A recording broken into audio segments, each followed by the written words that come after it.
दोस्तों, आज के इस वीडियो में हम डिस्कस करेंगे एमएससीडी के बारे में। एमएससीडी क्या होता है, एमएससीडी क्रॉसओवर क्या होता है, एमएससीडी डाइवर्जेंस क्या होता है और प्राइस एक्शन के साथ हम एमएससीडी को कैसे यूज कर सकते हैं। एमएससीडी का फुल फॉर्म होता है मूविंग एवरेज कन्वर्जेंस डाइवर्जेंस। इसको यूज करने के लिए आप ट्रेडिंग व्यू में सिंपल सर्च करें एमएससीडी। इसके नीचे आपको मूविंग एवरेज कन्वर्जेंस डाइवर्जेंस नाम का ऑप्शन मिलेगा। सिंपली आपको उस पर क्लिक कर देना है, जिसके बाद आपके ग्राफ के नीचे कुछ ऐसा इंटरफेस शो हो जाएगा। इसमें आपको दो लाइन मिलेंगी, एक ब्लू कलर की लाइन, एक ऑन रेंज कलर की लाइन। ब्लू कलर की लाइन को हम एमएससीडी लाइन कहेंगे और ऑन रेंज कलर की लाइन को हम सिग्नल लाइन कहेंगे। दोनों लाइन के बीच में आपको रेड और ग्रीन कलर के बार नजर आएंगे, जिसको हम हिस्टोग्राम बोलते हैं। ये हिस्टोग्राम की हेल्प से आप काफी कुछ पता लगा सकते हैं। इसके बारे में हम आगे डिस्कस करेंगे। एमएससीडी की यह दो लाइन के क्रॉसओवर से आप बाय और सेल का सिग्नल जनरेट कर सकते हैं। इसमें दो टाइप के क्रॉसओवर होते हैं, एक बुलिश क्रॉसओवर और दूसरा बेरिश क्रॉसओवर। बुलिश क्रॉसओवर का मतलब है कि जब एमएससीडी लाइन सिग्नल लाइन को नीचे से ऊपर की तरफ क्रॉस करे तो यह एमएससीडी के अनुसार एक बाय करने का सिग्नल हुआ, और जब एमएससीडी लाइन सिग्नल लाइन को ऊपर से नीचे की तरफ क्रॉस करे तब हम इसको बेरिश क्रॉसओवर कहते हैं। इसका मतलब यह एक सेल करने का सिग्नल हुआ। लेकिन हम सिर्फ एमएससीडी के बेस पर ट्रेड में एंट्री नहीं कर सकते। हम प्राइस एक्शन के साथ एमएससीडी को कंबाइन करके ट्रेड में एंट्री करेंगे। ट्रेड कैसे करना है वह सीखने से पहले हम हिस्टोग्राम डाइवर्जेंस के बारे में डिस्कस करेंगे। हिस्टोग्राम में कुछ कुछ जगह पर आपको ग्रीन बार दिखेंगे तो कुछ कुछ जगह पर रेड बार दिखेंगे। जब एमएससीडी लाइन सिग्नल लाइन के ऊपर रहती है तब हिस्टोग्राम ग्रीन कलर का रहता है, और जब एमएससीडी लाइन सिग्नल लाइन के नीचे होती है तब हिस्टोग्राम रेड कलर का रहता है। चलिए समझते हैं हिस्टोग्राम डाइवर्जेंस का मतलब क्या होता है। जब प्राइस हायर हाई और हायर लो के स्ट्रक्चर में रैली करता है उसी टाइम हिस्टोग्राम के बार भी इंक्रीज होते हैं। लेकिन जब प्राइस तो कंटिन्यू हाई बनाता है, पर इस समय हिस्टोग्राम के बार स्मॉल होने लगते हैं और इसका कलर भी डार्क ग्रीन में से लाइट ग्रीन होने लगता है। इसका मतलब अब यहाँ बायर्स को बाय करने में ज्यादा इंटरेस्ट नहीं है। आगे हो सकता है कि प्राइस साइडवे हो जाए या फिर रिवर्स हो जाए। अब इस ट्रेंड की स्ट्रेंथ पहले जैसी नहीं रही। इसको हम बेयरिश डाइवर्जेंस बोलते हैं। इसी तरह जब प्राइस लोअर लो और लोअर हाई के स्ट्रक्चर में नीचे गिरता है, साथ ही में हिस्टोग्राम के बार भी बड़े रहते हैं, पर आगे प्राइस तो कंटिन्यू नीचे लोअर लो और लोअर हाई का फॉर्मेशन बनाता है, लेकिन हिस्टोग्राम के बार स्मॉल होने लगते हैं। साथ ही में इसका कलर डार्क रेड में से लाइट रेड में बदल जाता है। तो इसका मतलब यह है कि सेलर्स का डोमिनेंस उतना ज्यादा नहीं है जितना कि पहले था। आगे संभावना रहती है कि यह डाउन ट्रेंड अब अप ट्रेंड में बदल जाए या फिर हमें एक साइडवेज मूवमेंट देखने को मिले। ऐसे डाइवर्जेंस को हम बुलिश डाइवर्जेंस कहते हैं। चलिए इसको एक एग्जाम्पल से समझते हैं ताकि आपको एक बेटर अंडरस्टैंडिंग मिले। यहाँ पर आप देख सकते हैं मार्केट हायर हाई और हायर लो की फॉर्मेशन में ऊपर की तरफ मूवमेंट कर रहा था और नीचे एमएससीडी के बार भी इंक्रीज हो रहे थे। हम यहाँ पर एक ट्रेंड लाइन ड्रॉ कर सकते हैं। आगे हम देखें तो प्राइस ने हल्का सा ट्रेंड लाइन को नीचे की तरफ ब्रेक डाउन दिया। ट्रेंड लाइन का ब्रेक डाउन देखकर हम तुरंत रिवर्सल ट्रेड प्लान नहीं कर सकते, क्योंकि यहाँ पर एक रेसिस्टेंस भी है जो कि आगे सपोर्ट का काम कर सकता है। इसी सपोर्ट के पास हमें आगे एक डोजी प्लस कंफर्मेशन कैंडल की फॉर्मेशन मिल चुकी है और हिस्टोग्राम में भी अभी कोई बेयरिश डाइवर्जेंस नहीं मिला, इसलिए हम यहाँ बाय में एंट्री कर सकते हैं। प्रॉफिट टारगेट के लिए हम इस नजदीकी रेसिस्टेंस का यूज कर सकते हैं। आगे हम देखें तो हमारा प्रॉफिट टारगेट हिट हो चुका है, लेकिन नीचे हिस्टोग्राम के बार बहुत ही स्मॉल होने लगे।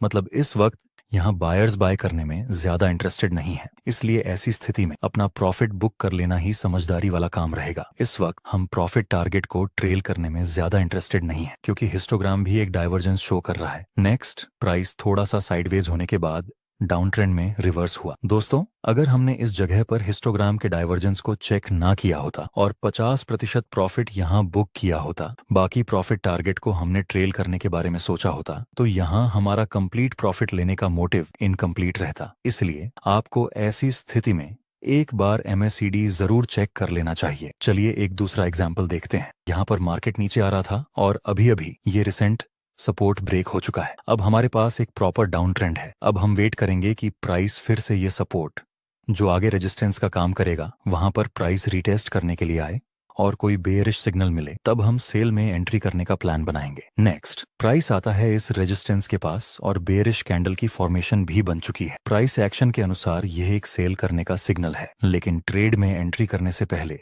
हम एक बार MACD को जरूर चेक करेंगे। दोस्तों, यहाँ MACD के हिस्टोग्राम में शुरुआत में बड़े बड़े रेड बार्स बन रहे थे, लेकिन जब प्राइस ने सपोर्ट को ब्रेक किया तब हिस्टोग्राम के बार्स बहुत ही स्मॉल होने लगे। मतलब MACD के अनुसार ये डाइवर्जेंस हुआ। इस वजह से हम यहाँ पर सेल में एंट्री नहीं कर सकते। चलिए देखते हैं आगे क्या होता है। आगे प्राइस ने एक बिग मूवमेंट दी नीचे की तरफ। दोस्तों, अगर आप इस ग्राफ को लाइव देख रहे होते तो शायद आपके दिमाग में एक अफसोस का भाव पैदा होता कि यहाँ सेल में एंट्री कर ली होती तो ये बड़ा मूवमेंट हाथ लग जाता। लेकिन दोस्तों, हमें सिर्फ और सिर्फ क्वालिटी वाले ट्रेड लेने चाहिए। तो हम फिर से वेट करेंगे एक परफेक्ट सेटअप का जो हमें प्रॉफिट बना कर दे। यहाँ अब हम एक ट्रेंड लाइन ड्रॉ कर सकते हैं। नेक्स्ट, प्राइस फिर से आता है इसी ट्रेंड लाइन के पास और फिर से एक बेयरिश सिग्नल मिला, लेकिन हिस्टोग्राम के रेड बार्स अब की बार तो पहले से भी स्मॉल होने लगे हैं। मतलब यहाँ MACD strong bullish divergence show कर रहा है, इसलिए हम ये दूसरे ट्रेड को भी अवॉइड करेंगे। हालांकि प्राइस एक्शन के अनुसार यहाँ सेल में एंट्री करनी चाहिए, लेकिन MACD हमें डाइवर्जेंस बता रहा है। इस वजह से हम यहाँ पर सेल में एंट्री नहीं कर सकते। दोस्तों, अगर कोई ट्रेडर है जो अभी अभी MACD को यूज करना सीखा है तो वह यहाँ पर एक बार अफसोस का सामना कर चुका है। प्राइस एक्शन के अनुसार यहाँ पर सेल सिग्नल देखकर डेफिनेटली वह अब तो यहाँ सेल में एंट्री करेगा ही करेगा। अफसोस होने के बाद मोस्ट ऑफ ट्रेडर्स अपने सेटअप पर यकीन नहीं करते। देखते हैं आगे क्या होता है। नेक्स्ट, प्राइस ने इस ट्रेंड लाइन को ऊपर की तरफ ब्रेक कर दिया। ऊपर से यह रिसेंट स्विंग भी ब्रेक हो चुका है। प्राइस एक्शन के अनुसार अब यह एक अपर ट्रेंड की शुरुआत हो चुकी है और MACD में तो बहुत टाइम से बुलिश डाइवर्जेंस शो हो रहा था। नेक्स्ट, प्राइस इस सपोर्ट के पास आता है और डॉजी और कंफर्मेशन कैंडल की फॉर्मेशन बनती है। अब हम बाय में एंट्री कर सकते हैं। टारगेट हम इस रेजिस्टेंस के पास रखेंगे और स्टॉप लॉस बहुत ही स्मॉल, डोजी के लो से थोड़ा नीचे। नेक्स्ट, हम देखें तो कुछ ही समय में हमारा प्रॉफिट टारगेट हिट हो गया। दोस्तों, मैंने बोला था आपको कि हमें सिर्फ क्वालिटी वाले ट्रेड लेने हैं। ये क्वालिटी ट्रेड था। आपको भी इसी तरह शांत दिमाग के साथ काम करना है। दोस्तों, ये स्ट्रैटेजी थी तो MACD के हिस्टोग्राम के डाइवर्जेंस की। शुरुआत में मैंने आपको एक और स्ट्रैटेजी भी बताई थी। याद कीजिए MACD लाइन और सिग्नल लाइन के क्रॉसओवर के बारे में। चलिए इसको देखते हैं। इसको भी आपको प्राइस एक्शन के साथ कंबाइन करके यूज करना है जिससे कि आपको बेटर रिजल्ट मिल सके। जैसे कि यहाँ पर मार्केट लोअर लो और लोअर हाई की फॉर्मेशन में नीचे आ रहा है तो हम एक ट्रेंड लाइन ड्रॉ कर देंगे। ये ट्रेंड लाइन को मार्केट ऑलरेडी 4 बार टच कर चुका है। नेक्स्ट, प्राइस ने इस इंपॉर्टेंट ट्रेंड लाइन को ऊपर की तरफ ब्रेक कर दिया है और बहुत ही ज्यादा मूवमेंट मिल चुका है ऊपर की तरफ। रिसेंट स्विंग भी ब्रेक हो चुका है। अब हम वेट करेंगे कि हमें एक पुल बैक मिले। नेक्स्ट, प्राइस हल्का सा नीचे आता है और हैमर प्लस कंफर्मेशन कैंडल का निर्माण हुआ। दोस्तों, MACD की लाइन सिग्नल लाइन को नीचे से ऊपर की तरफ ब्रेक कर चुकी है। अब प्राइस एक्शन के अनुसार भी यह बाय का सिग्नल है और MACD लाइन का बुलिश क्रॉसओवर भी। अब हम बाय में एंट्री कर सकते हैं। इसमें भी हमारा स्टॉप लॉस बहुत ही स्मॉल रहेगा और प्रॉफिट टारगेट इस रेजिस्टेंस तक रखेंगे। नेक्स्ट, हमारा प्रॉफिट टारगेट कंप्लीट हो चुका है और आगे MACD में बियरिश सिग्नल मिल रहा है जो कि सेल करने का सिग्नल है। ऊपर से शूटिंग स्टार और कंफर्मेशन कैंडल का सिग्नल भी मिल रहा है। तो क्या अब हम सेल में एंट्री कर सकते हैं? बिल्कुल भी नहीं। सबसे पहली बात तो यह कि